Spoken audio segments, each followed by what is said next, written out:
बात करते हैं फॉर्मर कैप्टन सलमान भट्ट साहब हमारे साथ वीडियो लिंक के जरिए मौजूद है। इसके साथ साथ अहमद सईद ने में ज्वाइन किया। Welcome to both of you जी। भट्ट साहब कल टॉस जीता, बाबर बैटिंग का फैसला किया, 227 रन का एक बड़ा टारगेट जो है ना वो स्कोर बोर्ड पर सजाया, जिसमें ओपनिंग तो नाकाम हुई, एक मरतबा फिर बाबर आजम नाकाम हुए, साइम अयूब अनफॉर्चुनेट रहे, लेकिन उसके बाद 52, 45, 37, 34 और एंड पर अब्दुल समद के 40 रन ने इस मैच का पासा पलट दिया। क्या कहेंगे ओवरऑल सिनेरियो पे? हमजा, बहुत ही उम्दा जीत मिली ज़ल्मी, और सबसे शानदार बात यह थी कि जो उनके ऐसे दो प्लेयर हैं जिनकी तरफ सब देखते हैं कि यार ये चलें, एक आउट ऑफ फॉर्म है बाबर और दूसरे साइम है जो अभी वापस आए और एक 50 उन्होंने आती की, उन दोनों के बगैर पेशावर ज़ल्मी ने ये टोटल पोस्ट की। उन्होंने कुछ अच्छे चेंजेस किए, वो समद को वापस लेकर आए, उन्होंने लूक वुड को बॉलिंग में डाला, एक राइट आर्म लेग स्पिनर को इंड्यूस किया, क्योंकि पिंडी में अब काफ़ी मैच हो गए, जब मैचेस बढ़ते हैं स्क्वायर पे तो टर्न बढ़ता है, तो जब आप लेग स्पिनर को ऐसी विकेट पे लाके अपॉर्चुनिटी देते हैं, हमने देखा गेंद कल काफी ब्रेक भी हो रहा था और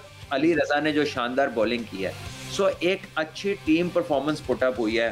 कैडमोर ने 50 रन किए, हारिस ने बहुत शानदार 40 रन किए, अब्दुल समद और मिचेल ओवन ने बड़ी अच्छी पार्टनरशिप लगाई, आखिर के 74 रन जो है उन्होंने बहुत तेज किए, और उसके बीच में हुसैन तलत ने एक वो स्टेबिलिटी वाली इनिंग खेली जो हर इनिंग में एक आध इनिंग इस तरह की जरूरत होती है। तो 5 बैटर्स ने अपना हिस्सा डाला। बॉलिंग में अगर देखें अली रजा की शानदार विकेट्स, उसकी एवरेज जो बॉलिंग स्पीड थी वो 140 प्लस थी, उसने ज्यादा स्कोर रन नहीं किए, उसने हार्ड लेंथ को हिट किया, उसका जो गेंद कराने का और उसका बैट्समैन तक जाने का, उसको देखने का जो अंदाज था, उसे देख के बड़ा मजा आया। उसमें एग्रेसिव इंटेंट था, आंखों में आंखें डाल रहे थे एक यंगस्टर, ये बहुत खुशाइन चीज है और ये की खूबसूरतियों में से एक है ये। तो बहुत कुछ अच्छा हुआ।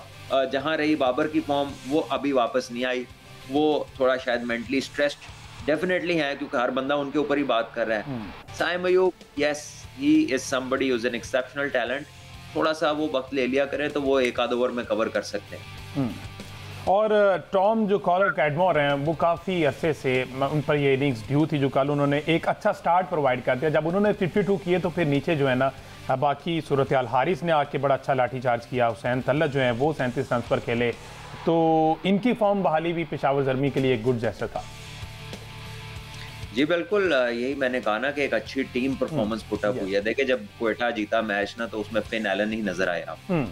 जब कराची ने 2 मैच जीते तो उसमें आपको विंस ही नजर आते, ठीक है, बॉलिंग में हसन अली ज्यादा आपको नजर आते हैं, लेकिन जब 5 से 6 लोग अपना हिस्सा डालते हैं ना, तो टीम का एतमाद बढ़ता है, उनकी बॉन्डिंग बढ़ती है, उनकी कह लीजिए कि जो ट्रस्ट है in each other from to arise from any situation, किसी भी सिचुएशन से बाहर आने का, तल्ख सिचुएशन से या मुश्किल जगह से बाहर आने का जो एक टीम का एतमाद होता है ना, वो बहाल होता है जब ज्यादा लड़के परफॉर्म कर रहे होते हैं। तो आई थिंक ये बड़ा अच्छा और गुड साइन है।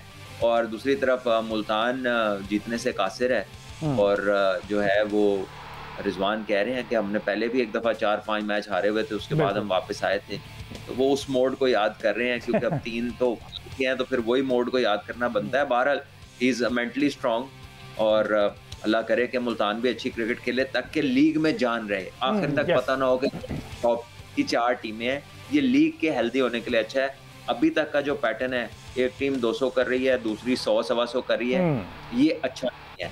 एक दफा बड़ी चेज हुई है कराची और मुल्तान जी, उसके अलावा वन साइडेड अफेयर्स हैं, एक टीम 200 कर रही है और दूसरी टीम 125-100 कर रही है। तो इस चीज को देख के ये लगता है कि चेस में हमारे जो प्लेयर हैं इनका मेंटली जल्दी गिव अप कर देते हैं। जब 2-3 आउट होते हैं तो लगता है कि अब तो जीतना नहीं है, तो अब बस वक्त गुजारो, या फिर कुछ ऐसे शॉट्स देखने को मिलते हैं कि जान छुड़ाओ, यानी कि मार दो, लग गई ना लगी तो कोई ये तो नहीं कहेगा कि यार तुमने क्या किया, आप कहेंगे मेरा तो इंटेंट ही बड़ा अच्छा था, देखे मैंने तो हिट मारी, वो तो बैड लक हो गई, लगी नहीं, ठीक है। तो वो जान छुड़ाओ क्रिकेट भी बहुत लोग खेलते हैं, लेकिन चेस में ना आपको सबसे ज्यादा जो स्ट्रेंथ है, जो आपकी ताकत है, वो आपके जहन में होनी चाहिए, आपकी जहानत में होनी चाहिए, क्योंकि चेस एक कैलकुलेटेड चीज है।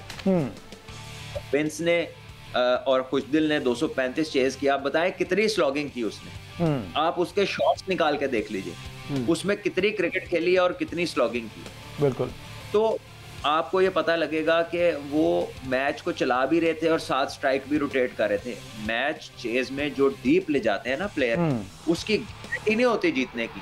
लेकिन वो एक दफा प्रेशर ऑपोजिशन पे शिफ्ट जरूर करते हैं और वो एक ऐसी जगह ले जाते हैं जहां पर होता है कि अब 2 ओवर अगर इसके लग गए तो ये मैच ले जाएगा, और वो चीज प्रेशर डालती है बॉलिंग साइड के ऊपर। हमारे लीग के अंदर जो हमारे प्लेयर्स हैं ना, वो उस स्टेज तक नहीं लेकर जा रहे मैच, और इसी वजह से वो अर्ली ऑन ही कोलैप्स होता है और उसके बाद बिल्कुल ही पट्टा बैठ जाता है। सब बॉबजी द किंग, बाबर आजम आपके फेवरेट जो बैटर हैं, अगर उनकी बात कीजिए तो लास्ट 15 T20 इनिंग्स में उन्होंने 293 रन्स बनाए हैं एट द रेट ऑफ जो है 20.92 की एवरेज अगर निकले, और स्ट्राइक रेट 116 का है, और जस्ट 49 इन्होंने क्रॉस किया है इस पूरे विदाउट हिटिंग, नहीं सिर्फ उन्होंने 5 छक्के जो है ना वो इस 15 इनिंग्स में मारे हैं। तो इस बारे में थोड़े से मजीद स्टैट्स भी तो सामने लेके आए ना। इस बारे में थोड़े से मजीद स्टैट्स अगर मैं आपके सामने लाऊं तो मतलब अगर स्टैट्स पे ही आपने बात करनी है, मेरा ख्याल है बाबर आजम का मसला स्टैट्स नहीं है। बाबर आजम का मसला ये है कि मुश्ताक अहमद ने कल बात की है, उन्होंने ये कहा है कि बाबर आजम जो है वो जहनी तौर पर ज़रा उलझे हुए हैं, कहीं पे वो फोकस नहीं कर पा रहे हैं। एक तो उनको पहले T20 कप्तानी से हटा दिया, उसके बाद T20 टीम से ही फारिग हो गए, तो इस तरह की सिचुएशन में बाबर आजम जो है वो थोड़ा से मेंटली अनस्टेबल नज़र आ रहे हैं, जिसकी वजह से उनकी जो परफॉर्मेंस है वो मुतासिर हो रही है। तो अगर स्टैट्स आपने मेरे सुननी है तो फिर मैं बाबर आजम के स्टैट्स आपके सामने बयान करूंगा, और मैं आपको ये साबित करूंगा इंशाल्लाह कि इस दौरान बाबर आजम के आउट ऑफ फॉर्म होने के दौरान में जिन प्लेयर्स को ट्राई किया गया है उनके स्टैट्स से बाबर के स्टैट्स अब भी बेहतर है। अच्छा चलें, वो ये फिर किसी दिन फ्री टाइम में इसको इस पर फर्दर बात करेंगे जब आपका दिल चाहे। सलमान भी, मोहम्मद हारिस, अब बहुत सी बातें होने लगी। अच्छा, बाबर के बारे में एक अगर मैं यहाँ पे बात कर दूंगा, फिर भट्ट साहब उसके ऊपर कमेंट कर देंगे। हर्षा भोगले जो है उन्होंने ये कहा था कि बाबर आजम को अगर फॉर्म में वापस आना है तो उनके लिए जो आइडियल फॉर्मेट है वो 50 ओवर क्रिकेट है। अच्छा, तो इसको अगर जरा भट्ट साहब एक्सप्लेन कर दें कि 50 ओवर क्रिकेट किस तरह से हेल्प करती है एक प्लेयर को फॉर्म में वापस आने में, तो ये हमारे लिए एक लर्निंग होगी। जी सलमान भाई, देखिए जो उसकी गेम है ना, उसका जो नेचुरल रिलेशन बनता है ना, वो सबसे ज्यादा 50 ओवर के साथ है। अच्छा, स्ट्रोक प्लेयर हैं, जल्दबाजी जहां पे नहीं करनी होगी ना वहां पे वो अपनी फ्लो में होंगे, और जब वो बहुत अच्छी फ्लो बनेगी, अच्छे रन उनके पीछे होंगे, तो वो T20 भी बासानी खेलते, और हमने इसका 3-4 साल उसका मुलाहिजा किया सारों। अब ये एक फेज है जो जिससे दुनिया का कोई प्लेयर नहीं बचा और ना बचेगा।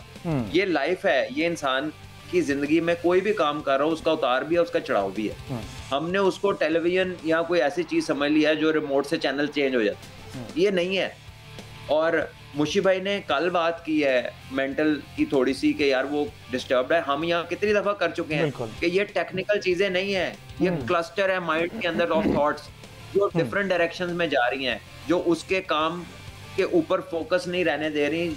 और ये विराट कोहली के साथ भी हुआ है, जब प्रेशर आता है, जब लोग आपको मशवरे और तनकीदें देते हैं, और जो है आपको भी थोड़े डाउट होने लगते हैं कि यार अब तो ये हो ही नहीं रहा जो होता था, तो अब मैं जरा ऐसे कर लूं, जब मैं जरा ऐसे कर लूं, तो फिर आपको वो फर्क नजर आने लगते हैं। फिर क्योंकि जहन में तो आप किसी के घुस नहीं सकते, तो आपको लगता है इसके हाथ बड़े ऐसे हैं, इसकी बॉडी खुल रही है, इसने बैट बड़ा सख्त पकड़ा हुआ है। ये सारी बातें कोहली पे भी होती थी ना, बिल्कुल होती थी। तो ये रियलिटी है क्रिकेट, ये फेज आता है, तो let him just get through it. Unnecessary एक बंदे को टॉपिक बना लेना और बोले जाना। पहले जो सारे खेल रहे हैं वो कमाल कर रहे हैं, कितने कमाल हो रहे हैं, या कितने बंदे जिन्होंने 3 से 4 साल आईसीसी की रैंकिंग टॉप कर ली। तो ये इससे इंसान ग्राउंडेड रहता है। ऐसा फेज आता है आपको बताने के लिए कि आप इंसान हैं, आप उससे बढ़ के कुछ नहीं है। लेकिन हमारे माशाल्लाह चाहने वाले ही कुछ इस किस्म के हैं कि वो और ही लेवल पे बातों को ले जाते हैं, और उससे क्या होता है कि प्लेयर डिस्टर्ब होते हैं, और प्लेयरों को भी मेंटली स्ट्रांग होना पड़ेगा। They have to pick and choose कि किसको सुनना है, किसको देखना है, किसकी नहीं सुननी है। और उनको ये जो अपने कान का दरवाजा बंद कब करना है, खोलना कब है ना, इसमें बड़ी महारत होनी चाहिए, और उनको डिस्ट्रैक्शन से बचना चाहिए। And I think that is where they require to focus on. कोई टेक्निकल फ्लॉ नहीं है उसके अंदर। ये थोड़ा बहुत जब माइंड आपका हिलता है ना, तो वो उसकी मैसेजिंग से ही नीचे वाली बॉडी एक्ट करती है। तो जब मैसेजिंग डिस्टर्ब होती है तो बॉडी के एक्शन भी डिस्टर्ब होते हैं। बिल्कुल जी हाँ, there is nothing coaching related technical काम जो उसके साथ करना है, वरना वो तो 2 दिन में कर लेगा, ठीक, इतना एफिशिएंट आदमी है। सो वो क्यों नहीं हो रहा? Because the thinking is not aligned, not focused towards the goal. वो ये समझने लग गया बातें सुन सुन के कि पता नहीं क्या कमी है, मैं जरा ऐसे ऐसे मार के चेक करूं। तो वो उसका फोटे नहीं है। जो कुदरत ने उसको दिया है उसको उस पर फोकस करना चाहिए with slight improvements come with time. अगर आप उसे कहें कि बाबर आजम फखर बन जाए, फखर बाबर बन जाए, दोनों से आप हाथ धो बैठे। जी अच्छा, ये जो मतलब मेरा ख्याल है इस पे आप बाट साहब ने जिस तरह परफेक्टली सम अप किया है कि आप उसके दिमाग में नहीं घुस सकते हैं, फिर मतलब जो एनालिस्ट होते हैं या जो डेटा की बुनियाद पर सारी चीज़ें कर रहे होते हैं, जिन्होंने कभी खुद क्रिकेट नहीं खेली होती, किसी किस्म का क्रिकेटिंग एक्यूमन नहीं होता, सिर्फ नंबर्स की बुनियाद पे और अब जो उनको नज़र आ रहा है उसकी बुनियाद पे एनालाइज कर रहे होते हैं, तो वो फिर इस तरह के स्टैट निकाल के लाते हैं कि जी बाबर आजम जो है वो तीनों मैचों में लेफ्ट हैंड फास्ट बॉलर से जो है आउट हो गया। इससे पहले हमने ये बात करते थे यार अहमद, ठीक है, एक जगह तो ये एनालिसिस ठीक है कि किसी को किसी जगह प्रॉब्लम हो रही होती है ना, तो डाटा वाला वो निकाल के बताता है कि यहाँ पर आप देख रहे हैं, इस पे काम कर दीजिए। लेकिन हमारे यहाँ कुछ लोग डाटा को किस्मत के हाल की तरफ ले गए हैं, यानी कि तो उसको देख के इस कदर इन्फ्लुएंस हो गई है उनकी फ्यूचर की डिसीजन मेकिंग या उनकी नेक्स्ट मूव, कि जैसे कोई हाथ देखने वाला नहीं बताता कि एंज करोगे तो एंज होएगा, ऐ ना करना एंज होएगा। ओ भैया, ये किसी को नहीं पता।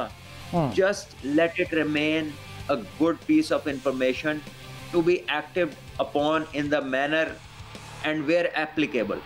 ठीक है, अगर आप यही सोच के हर मैच के टॉस पर डिसीजन लेंगे कि पिछले मैच में टीम कैसे जीती थी, तो इट इज नॉट एप्लीकेबल। हम ना उसको फाल निकालने वाली तरफ लेके जा रहे हैं, whereas डाटा इस तरह की कोई चीज नहीं है। ठीक है, एट इट्स वेरी बेस्ट ये प्रीवियस इंफॉर्मेशन।